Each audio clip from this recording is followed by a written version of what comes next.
Welcome, dogs. Get your goggles, get your tightest lycra tri-suit, put on those compression socks. Why be good at one sport if you can be shit at three? This is the Triathlon Mockery podcast.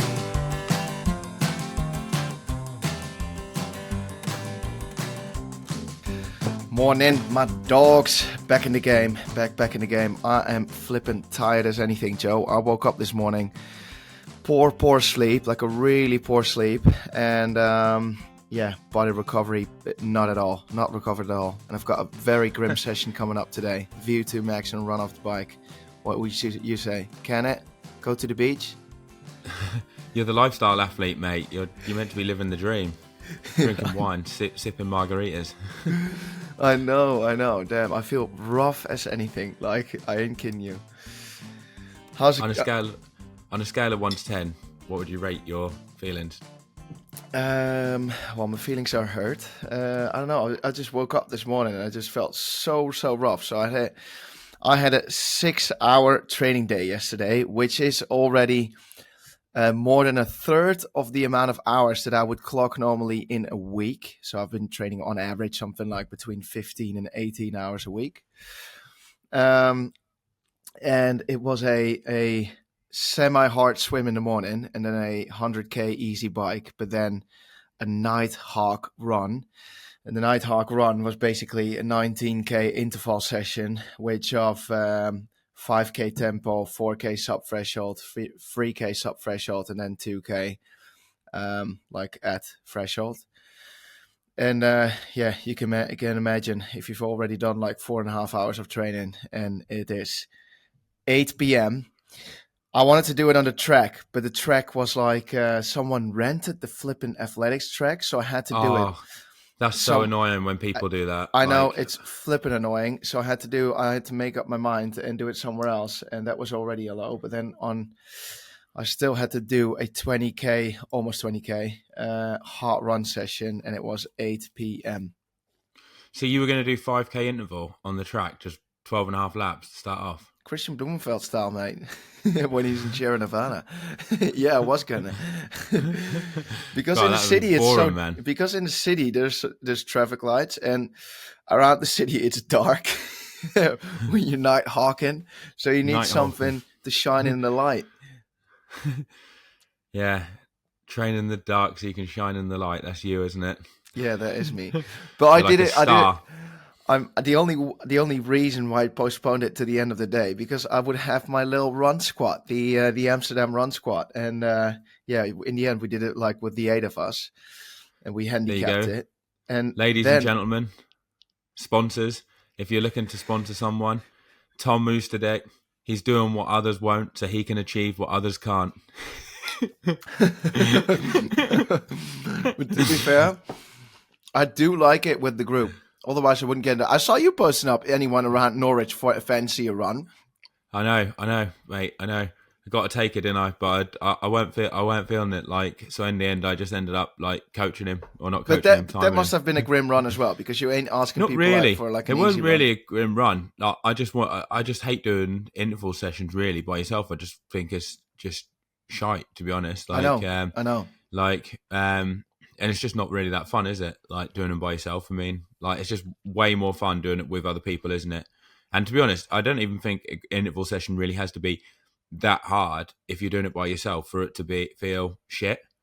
Do you know what I mean? Like, even if you're just doing like a 30-minute tempo, it's just a bit naff by yourself, isn't it? Whereas when you've got other people, it's just so much more fun, even if they're different abilities to you, isn't it? You know? Yeah, 100%. Like just starting 100%. the session. Same for swimming. Like if I turn up to a pool in an empty lane and I'm there by myself, it just makes me contemplate life. You know? I know. Same here. 100%. When I see, for example, Noel Milky or whoever posting up a picture of a complete empty pool, no one there, and then I'm going to do a 5k swim set, I would, a chance if I'm getting in that I feel shit just because mentally I would have had that hit. I know. Big. I'd rather go to prison. I'd rather spend a week. I'd rather spend a night in prison than do a 5k solo swim set. Yeah, and I'm not even joking. Like, I think if that was the options, it wouldn't be that hard for me to pick that. The only thing that would put me off would be not knowing who my cellmate was going to be. Yeah, but and with Don't wanna- with other people in the swim in the pool, I would mean like people joining you in for the session. I mean, I'd rather have a lane to myself than 5 people breaststroking their flipping way around. I don't know. I think I'd rather have 5 people breaststroking their way around than be solo, because then at least then I'd have an excuse to get in the sauna early. Yeah, and you would get couldn't swim, couldn't do the intervals, made the best of the situation. And 100%. So if you feel lonely for a day, you just go to like a public pool and you do like some hard swimming in like a crowded lane, and 100% you end up with a chat with someone. Yeah, an argument, a fight. Just for the social bit.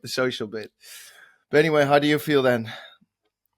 I feel fine within myself. It's really strange because the last few days, so I did a decent. I ended up the week last week feeling fantastic, having some great sessions, and then on Monday planned to do an easy day because it was like quite a hard 3 days before that where I'd done quite a lot of training. So Monday was just going to be like a swim and a gym session, and then I did that. Didn't feel great, but I wasn't expecting to feel great. And then Tuesday, I felt so flat and fatigued. Went to do another swim and just ended up cutting Even it short. starting to like moan, like oh. I know, mate. I'm like, like gasping for. I'm gasping, mate. I've been in the game too. I've been in the game too long. Yeah. On Tuesday, like I felt like fatigued, and then so I cut the swim a bit like short, and then didn't do anything for the rest of the day. Thought, you know what, because I was meant to be doing a run session. The run session on what I did yesterday, where I was trying to get people. I was meant to be doing it Tuesday night with Josh Holman. Yeah. But yeah, was it like I could tell like there was no way I was going to have it in me. So I thought, well, I'll do it Wednesday. Warmed up on the track yesterday and thought, I feel horrendous, like just, but not like tiredness, like from training, more like just didn't feel great within myself. I don't know why, because I felt fine at home. I felt fine, like I didn't feel anything bad. My watch, like your Garmin tells you, like you said, your training readiness score and all that. Last week it was telling me, you should feel a bit tired, and all that. Heart rate variability was all over the place, but I felt great. Was hitting some really good sessions. Then this week, the watch is telling me you should feel fantastic. Like the scores are off the charts, but the feeling's not off the charts. But I feel good today. But who knows? I'll try a bike ride in a little while after this, and we'll see how it goes. But I mean, like just sitting here now chatting, I actually feel fine. I actually feel pretty good to be fair. But would you say when you wake up, you feel like fatigue, as in? No, I feel fine. Sicky-ish, or no, I feel absolutely fine when I wake up. That's the weird thing. Like if like the feeling is that you feel great. Like I feel fine. So that's a strange thing. Laura said she had that. She felt off because she did a high rocks class on Monday, and then she was like, "Oh, it killed me. It was the same session as before." She said, "I don't know what it is. I just didn't have it." She was obviously smashing it, and just got stuck in and did it anyway. And then it felt like it floored her. She said. She's been dealing with fatigue from that.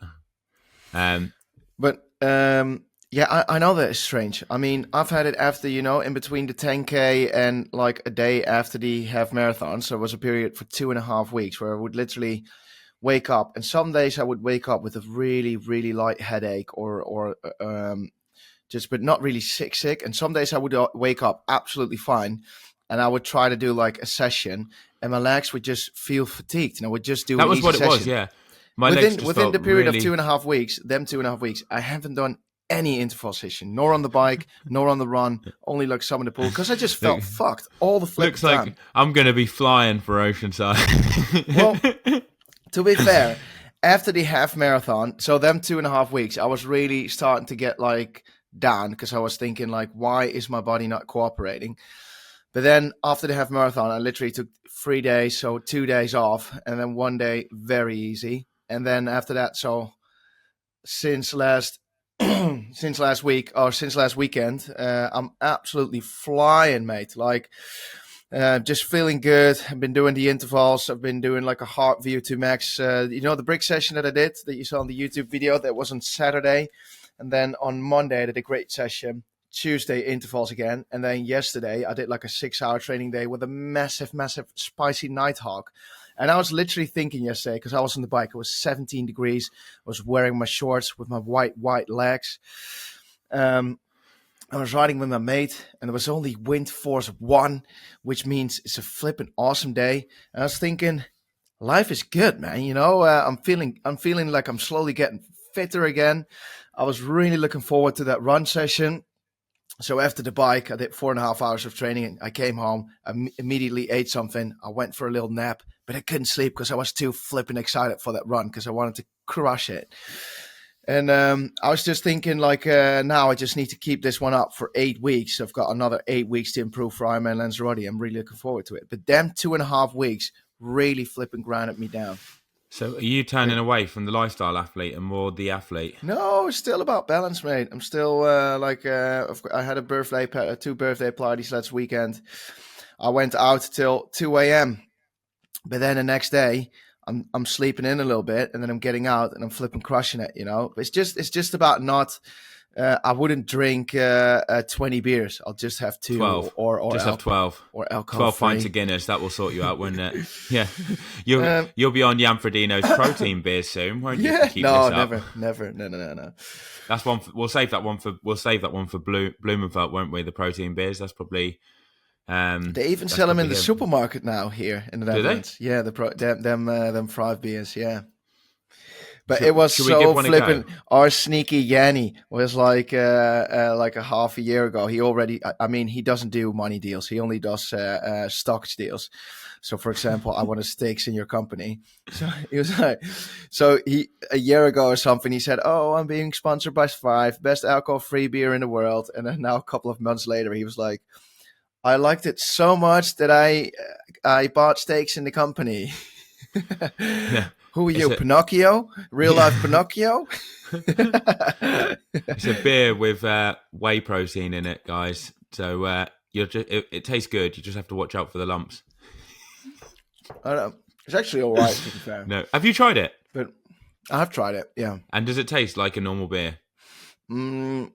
Like if you didn't know and someone poured you that out and gave it to you, you said, "Oh, just get us a like a beer." I think you can compare it to some of the beyond the vegan burger options where you. I like a vegan burger. I like a vegan easy burger, on me, mate. bro. If you would do like a vegan burger taste, you would think it is. I've had some vegan burgers, and then I had the looks at me like, "What do you think? What do you think?" And I immediately knew it was off. So I thought, if this is meat, it's off. And it was vegan, but it wasn't rank. It's all right. I think Same with this really beer. Good. If you would do a blind tasting, you would know this is strange. This is a strange beer. But then it also tastes a little bit like beer. But I wouldn't have it. I would rather have like a nice meal with proteins and then a proper beer or a lemonade or whatever. I don't know, but I wouldn't necessarily buy these beers for the protein. I just think it's a bit overcomplicating stuff. You said about that vegan burger. I remember you telling me after you had it, because you didn't realize that I'd had them before, and you were like, "Oh, I had this awful burger. Like it was vegan. Have you had one?" And you said that like they tried to trick you by not saying nothing, and giving it to you, and you thought it was disgusting, that there was something wrong with it, but I was it the Beyond Meat one as well? I think so. Yeah, I actually think they're quite nice. Them ones. I've actually brought them. I've actually brought them before instead of a normal burger. Yeah. Yeah. I like the taste, man. Like I don't know what it is. Yeah, like. Yeah, that's all right. Maybe getting woke, my brother. My brother is getting woke. That's all right. I mean, good on you. Yeah. I don't know. Sometimes I just rather eat not meat at all. But you can't beat a decent normal burger, though, can you? To be fair, a decent aged Wagyu boy on a bun. Yeah, I know. I wouldn't. I actually got saved by a vegan. Come to think of it, like not that long ago. I actually thought I told this story on the podcast, but I don't think I have. So I was going to go to this cafe in Norwich called Cafe 33. Mm-hmm. So we went there. I was finishing a bike ride, because when I was finishing the bike ride, I said to Laura, "I'll meet you at the cafe." So we went there, and we were hoping to sit like in the window so I could sit outside, see my bike. But it was too busy. Couldn't get in. It was absolutely rammed. Oh, the dogs are going mad now. I can hear them. They're literally trying to get the postie. But yeah, we tried to go to that cafe. Couldn't go there. Too busy. So I thought, we'll have to go. We'll go into the city somewhere. I said, we'll find a cafe where I can sit right there, in the window, have the bike like close by, so no one can do anything. Mm-hmm. So we found one. because I looked on my phone, wanted to get something like healthy, found a vegan restaurant. It was only a 5-minute walk away. So I thought, When was this? Probably, I'm going to say early January. Yeah, January sometime. January, I'm going to say. Oh yeah, it was January. So I looked at the notes on my phone. So I had my bike, didn't have a lock, and then I saw this guy come past the cafe, and he looked like a right scrote. You know the type. Like he was on like Scrope is like skank, or yeah, like looked like a skank, mate. And I saw him line up the bike, and I thought, I think he's going to do something. And then I saw him come past it because just the way he looked at it. And then I saw him come past again. Which bike was it? It was my road bike, my Argon road bike. Oui. The newest one. I said to one of the people in the cafe, I said, I think that guy's going to try and steal my bike. I went over to my bike and then I moved it. But I moved it to in next to the cafe, and then kind of like put a table so it was to the side of it, and then like 2 chairs like either way. So basically, the only way it was like wedged in effectively. So the only way he'd be able to take it is if he moved the table or chairs. Yeah. So obviously, if I saw him doing that, then I'm literally 2 meters away from the door, and the bike's right there. So I'm going to be like going out, aren't I? And I'm going to stop him straight away. Yeah. Whereas if it was in the other one, potentially he could have run up to it, got the bike out, and just like done a flying mount. That would be it. It'd be gone. So yeah, when I moved my bike, the guy like asked me. He said, "What are you looking at?" Because like obviously I knew that he was doing something. He was standing just out of view from the window at the shop, but he was like standing there watching it, and he's like, "What are you looking at?" I said, I thought you were gonna nick my bike, so I was just keeping an eye on you, you know. But if you're not, like, you know, sorry about it, mate. But that's what I thought you were gonna do. He said, I ain't gonna try and nick your bike, you know, swearing and stuff like that. He said, I'm waiting for a friend of mine, you know, at this place here. And then he went mental, and he took his coat off, and he tried to start like a punch up in the street. You know, like he had his coat off. He was like in his t-shirt. Was he on drugs or something? I think he's probably on drugs at different points. I don't know if he was on drugs at this point. Did he? So in the end, he didn't like literally try to steal it. It was just you making the assumption that he. No, like he was trying to steal it, mate. Like 100%. Like when I said to him, "I thought you were going to steal it," he went mental. He said, "Why would I want to nick that? I've got a bike." His bike was like 50, like probably about 50 quid. And I was like, "Yeah, you like that one's." He's like, "Why would I want yours and I've got one?" I said, "Well, you know, that one's a lot more." But he was standing, he came past it, mate, twice, and then was standing there just staring at it, just out of view of me. He was waiting for maybe the right he was looking at, to grab wow, is that the new Shimano 12-speed group set? That is amazing. I've only seen it on DC and Rainmaker. Yeah. You know, because also some people can just be fan of bikes, mate. You know, you've also got car fans, kids walking around, wow, is that a Lamborghini? It's just like, wow, the new Aragon road bike? That is sick. And then you're coming out, yo, you're trying to steal my bike, brother? You're trying to steal my bike? So it's just he tried to came in the shop, mate, and start a fight on me. Like, he actually tried to open the door and start, like, literally come in and start a punch up. In the end, the vegans at the restaurant had to like send him on his way. You know, because I was saved his by meat. an unlikely hero. But do you want to hear a little trick? What you'd have to do. So next time you're gonna pop your bike somewhere at a cafe stop, what you can do is put your helmet with the helmet strap through your rim. So, for example, your rear rim. Oh, yeah, that's a great idea. And then the helmet strap through it. So if someone tries to nick it, they can't like jump doing the flying mount because they do flying mount on the ground. That would have been so funny to see him, because then if he'd have tried to do it, I would have like caught him and he would have ended up like stacking it at the same time. So, but I've actually got a video of this guy trying to start a fight with me with his t-shirt off, because one of the women in the shop... Well, he had his t-shirt off? He took his coat off and he's there like jumping around like he's Muhammad Ali, mate, like about to like try and like properly like start a punch up in the middle of the city. People are like walking past, thinking, what the hell is going on here? I do find it funny, cleats and everything, mate. You attract abusive and aggressive people, like either if it's Tony or whatever who it is. Jane, Tony. The card box board, whatever thing issue. You attract aggression. What can work in a race? The thing is, it's like a scale, mate. Like, I think aggressive people are attracted to me because I've got a sense of zen that balances them out. So it's like they're a 10 out of 10 for aggression out here. I'm a 1 or 2. Together we're about 5, 6. You know, we kind of balance You'd it out a say bit. You know, you would say you're the yin yang. You're the I'm the yang to the yin. yin. Exactly. I'm the yin to their yang. You know, like. Fair enough. But I do seem to attract.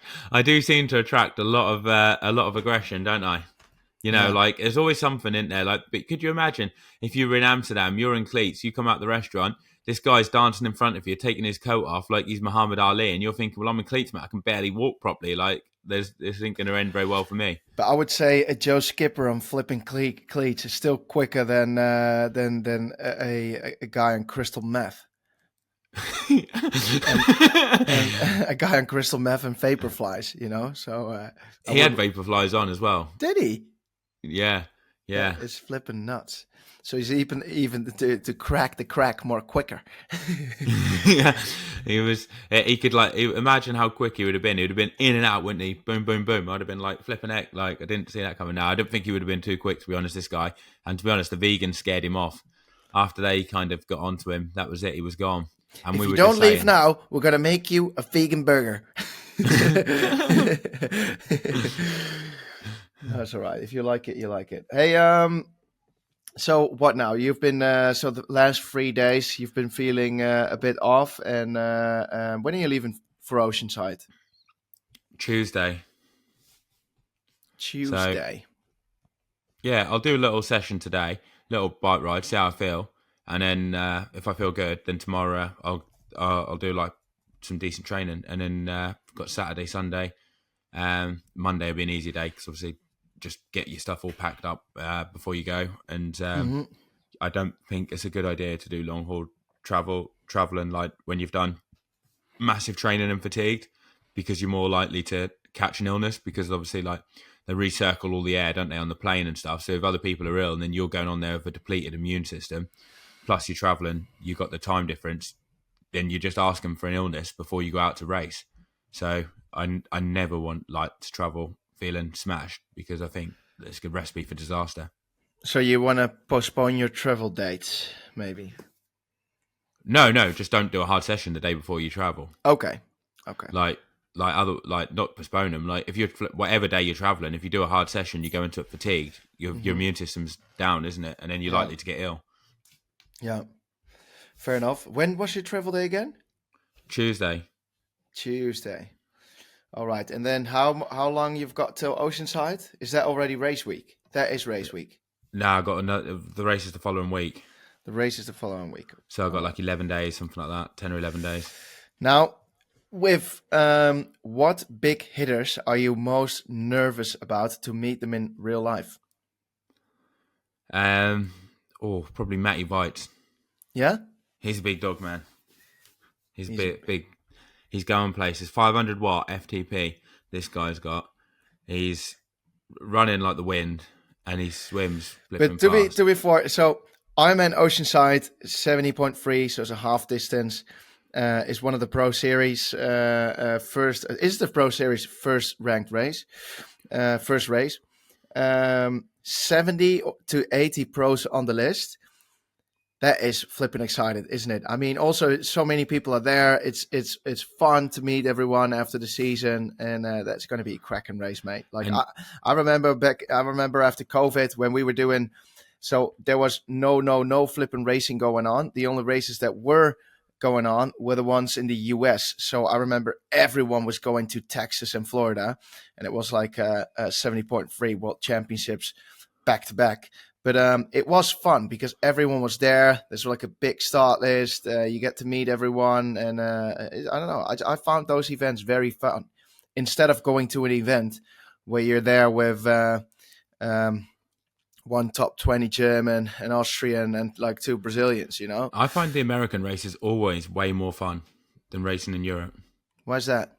I don't know. I just think there's a better vibe, to be honest. Better atmosphere. Is it also the experience that you fly out there, you rent this big V8 truck, you're sleeping in like a camper van or something like that? Was it like these mobile homes? How many times have you raced in America? Mm, yeah, not as much as you. I've raced Kona twice, which is technically America, but not really to me. And then But was it just them 70.3s? yeah, just them. But I But they're like found that. that I still But every remember that race in America as the is like best trip that. I've had. But every race in America is a really good atmosphere like that. Like Mate, I've not had a bad experience. if I think back about that, so one of the trips was New Zealand, we've got great memories. But the other one, that's what I like about triathlon, because you like travel, you go somewhere, you meet a lot of people. But then, so this trip was first, it was Dubai, because we had to get out of Europe for a month. Remember, because then you can travel into the US, because the US had blocked everyone from Europe. No, it wasn't that, was it? We had Yeah, to it go was. to. No, I had to go to bloody US because I couldn't even get back to England. They wanted to put me in a bloody concentration camp for 2 Oh weeks. right, yeah. In the Netherlands, it was Like, different. The but I'd been in US. Dubai for 3 months anyway, hadn't Yeah, I I? know. The So, US wouldn't have let us in because we were coming from a European country. They had this like I don't know. oh, You couldn't fly in. for So 2 weeks. yeah. So you had to stay outside of Europe for 2 weeks. So it's like a non-Schengen country. So I went to Dubai to visit you, and then we trained there for a month, and then boom, the US. And I had the full US experience, mate. I rented this big pickup truck. I was sleeping in one of these mobile homes with a barbecue outside. This was in Texas. I was having a burger and steak at the Hooters.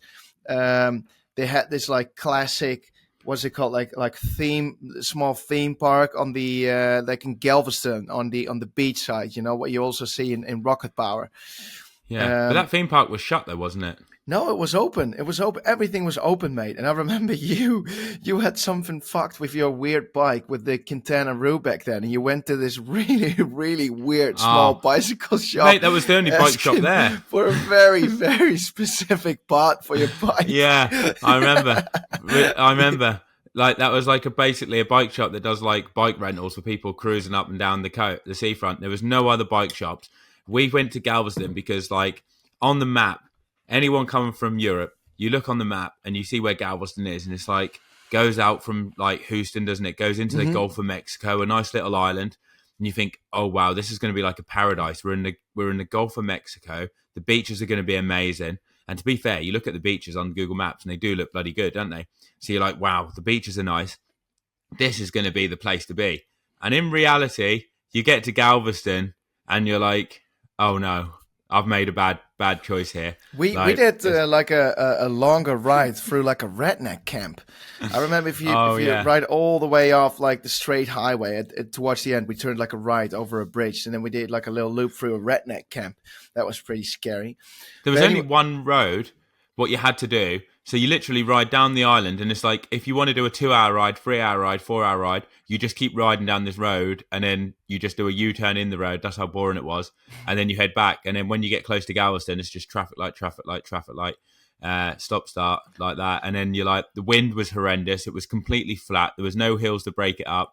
Was there? It was pretty soul destroying, wasn't it? Being there for but 9 days before the race. but that whole trip, so first Texas, and then the weekend after that Florida, and in Florida I also went to like one of the theme parks in from Disney, and then from Universal Studios. That was just a flippin' awesome trip.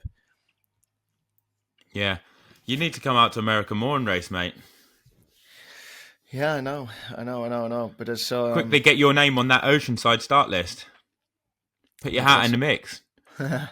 no. I can. I was. I'm on the list for or not on the list. Yeah, I still need to like subscribe to that Ironman Lanzarote. What about But Texas? do you know what other race I can also do? What about Ironman Texas, mate? No, that's coming too soon. It's What, already 5 weeks? in April. Yeah.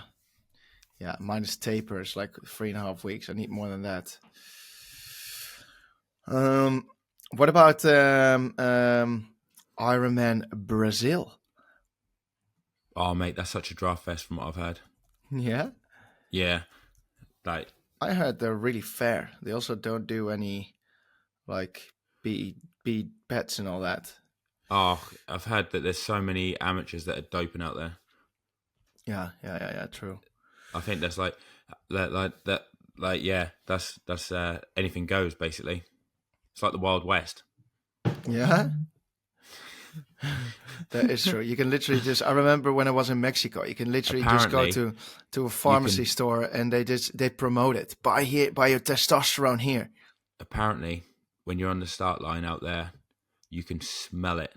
It's that strong Yeah, from the athletes.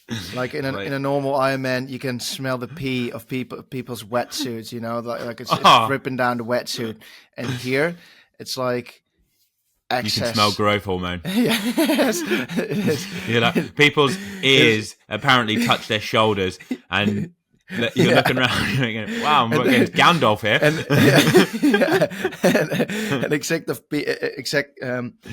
except pee is also like EPO leaving their body, like through the urine. Yeah, it's crazy. It's like a crazy race. If they piss on your foot, it will make it hench. Like, it's that strong. Last year, someone did 6 hours and 15 minutes in Brazil. I'm not surprised, mate. And he probably did an extra lap on the bike. Yeah, but they took him off because it was too obvious. Too obvious. You're making the normal people look bad. Yeah. It wasn't just one person, was it? Wasn't it like 6 of them that rode around like that? Anyway, all right. So Oceanside, but I commented on Lionel Sanders, his YouTube channel, that he should get on a podcast with us. Because I want to ask him some stuff about. I want to do an interview with him. What would you like to ask him if you had him on? Like now, pretend I'm Lionel. I want to hear more about. I want to hear stuff about his past and how he was wired from high school and like before he got into triathlon. I want to hear about the dark days, how he went through them, because I know some people in the Netherlands, like how they went through dark days, and I want to really know his story, because I don't really. He said, yeah, I was on drugs, but how did he like? Well, how did he get onto it? Did he like call a scooter guy that would come up and deliver it through his like mailbox, and he would sit in a living room with a bottle of scotch? I don't know. I want to hear the stories detailed, and then I want to like how his first years into triathlon went. Really, I mean. We all, if you want to hear how his sessions is going, like 3x5K of the bike, you can just go to his YouTube channel. But a real in-depth interview in like his life, and also now that he's a father, you're a father. So I want to hear some more stuff about that, how it's working out for him. I want to get more interviews of those out. You know, I think that's good fun. Yeah, unfortunately, he's not replying to you, is he? I know. I thought he said to you that he wanted to do one in real life. He said he'd do one in real life, yeah.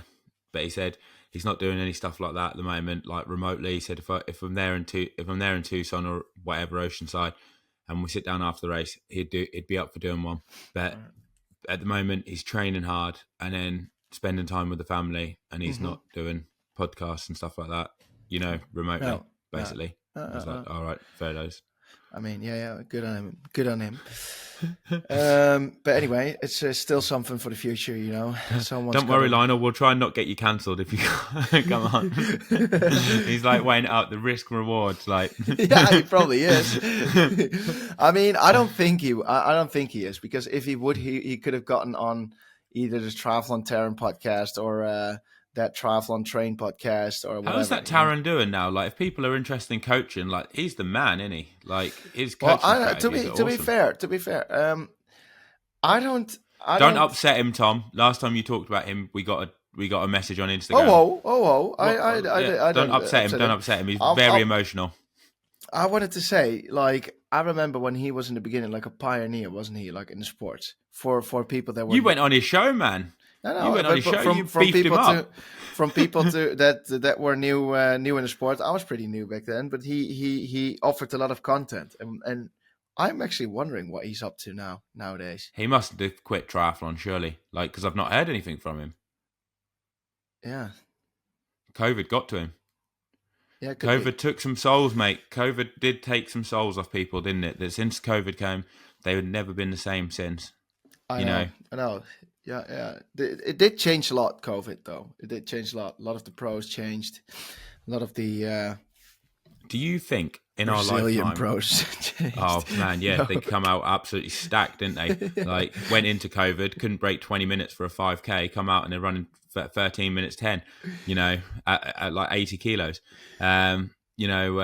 Do you think there will be another lockdown of some sort in our lifetime because of another pandemic? I mean, that's just guesswork, isn't it? But do you think people would listen to a lockdown if they did it? I think it would be they would be more keen to riot and Because I don't think people in England would take it now, knowing everything they did and how the government that were making all the rules didn't listen to it. I think it would have to be something where you physically saw people I dying know, yeah, true. of it for you to actually think, oh God, I really don't want to catch this. I might actually die. But in the beginning, during COVID, it did actually look like that. Remember? It looked like that. I mean, From the numbers, what the government was saying, but was it all exaggerated? Well, I don't know, but I did see when someone had COVID. I remember they came around with like an ambulance in these weird suits. They were going to pick you up and put you in the hospital, and it all thought looked that was pretty it. serious. Yeah. I mean, I remember doing the bike ride. Can you remember during COVID? And I got absolutely abused, didn't I? In the beginning, it was pretty extreme because I remember you had all these videos from hospitals in Italy that didn't have the right stuff to treat people, and you could see like whole hospitals filled with people looked like they were going flipping to death, So I don't think it was a joke in the beginning, but then later on, after a couple of months, it was all right, wasn't it? And it just went on for another 1.5 years. But we already had that group immunity. So no, I don't know. You never know what happens in the future.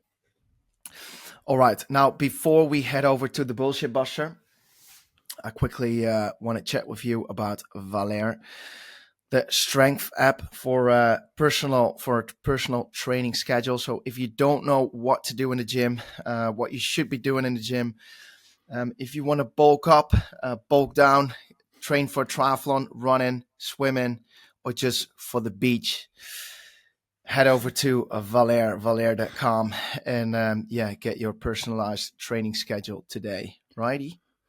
Yeah, guys, check it out. It will coach you as you go along, tell you how many reps to do of certain exercises, whether or not to up the weights, lower them, depending on your fatigue.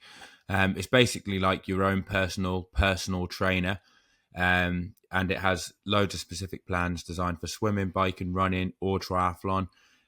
Check it out. If you go on my Instagram, you'll see that there's a link there, and that will give you an extra 2 weeks free on top of the standard trial. So you'll get a month free to use it. Have a check it, have a look at it, and it will definitely take your performances to the next level. And if you're struggling, you've always wanted to do gym stuff but not sure what to do, then this was the app that you will need. And it's a hell of a lot cheaper than getting your own personal trainer. Also, one thing that we've got, Tom, which people might like, is you can do the same gym workout as the pro athletes that we've been working with. So you can do my personal gym session that I've got from Kate. There's Jack Moody, who's a New Zealand triathlete. His is on there, and we're getting loads more. Would you even be able to get one day the Tomosadiq plan, the lifestyle athlete plan? We can get it, mate. Yeah, like we would work with you and get you a plan if you want one. Like your own specific plan. You could pick what you want to work at. Swimming, biking, running. I'm literally touching my abs while you were saying that. Yeah. Alrighty. Let's head over to the bullshit buster. Now, I came up to this bullshit buster because so one part of my journey, Joe, when I started off with training again in January, I gained the weight. So I was 81 kilos, and to put it into perspective, when I'm fit for races, I am 72.5 to 73.5 kilos, but more about, let's say, 73 kilos, which is basically 10% extra weight, which is a shitload. And I could feel it when I was pulling up my bib shorts. I could feel my belly in between the bibs. Was I massively overweight? Of course not. Was it professional worthy? Of course not. So with the training, I had to lose some weight. And one way to do it is, well, you're starting to train again, up in the volume. But another way to do it, as well, is by monitoring your nutrition. And I am for a period now of 3 weeks monitoring my nutrition. I'm going in depth on the YouTube video what I did. But then someone commented saying, and I'm going to read it to you, Joe, because I saw that this came from something that we've seen on the gram. So the comment was, does weight even matter if you're training well and eating healthy? Olaf Alexander Boo says, keep saying it's not important and can be counterproductive, which is really challenging my internal biases. It's an interesting topic. Now, that sounds like a contradiction, doesn't it?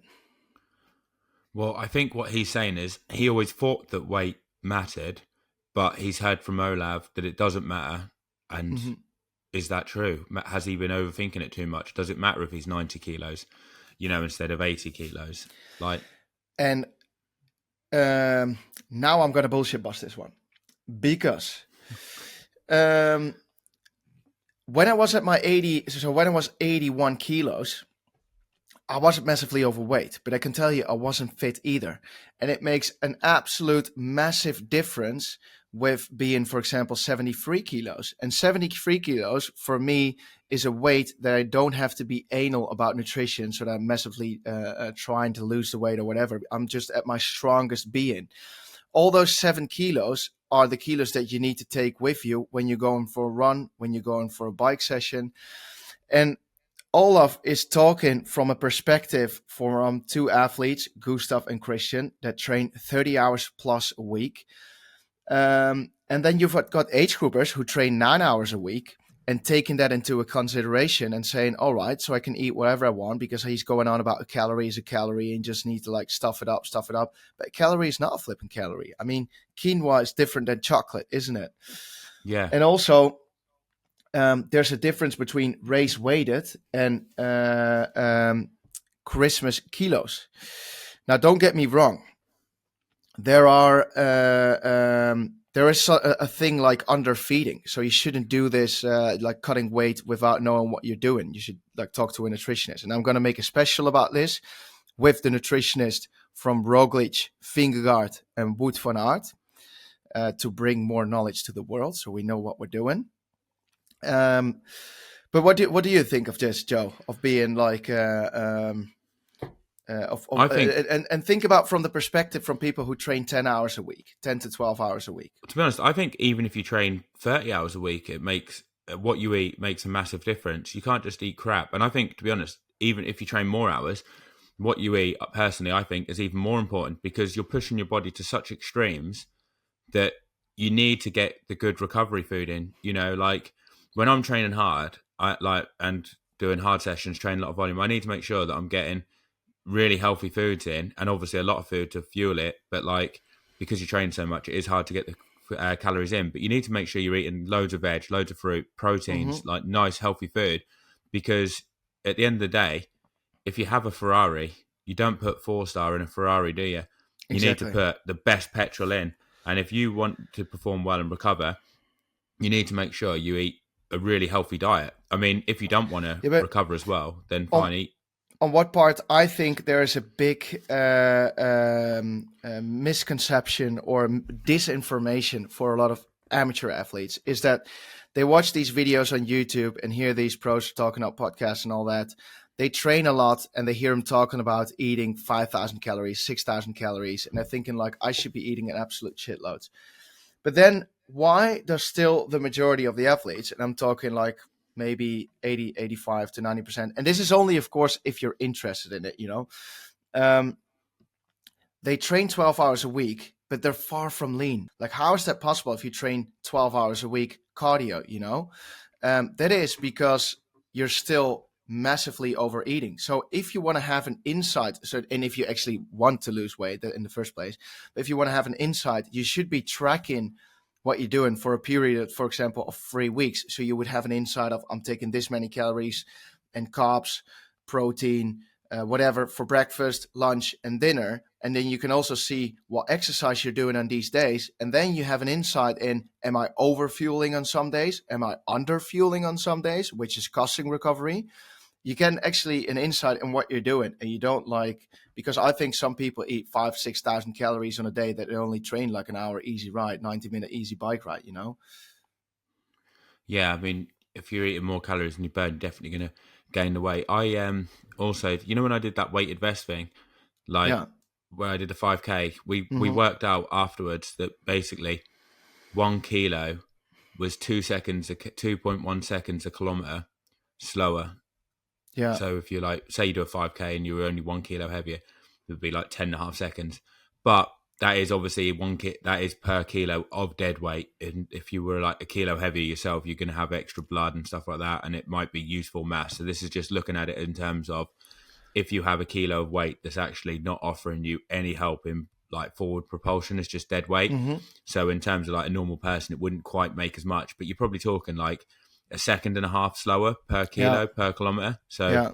but I mean, obviously you don't want to get too skinny. Like you don't want to underfuel. That's probably Exactly. worse than being That's slightly the over. Right. And another thing, what you never want to do is lose a lot of kilos in a very short amount of time. So I am right now aiming for 2 to 3 kilos, 2 kilos in a period of like 10 weeks. Yeah. But I do think a lot of people take on too many carbs in their sessions from what I see. 100%, a hundred Like percent. I see a lot of people that have gone so OTT with taking in like 120, 140 grams of carbs for training sessions that aren't actually that demanding.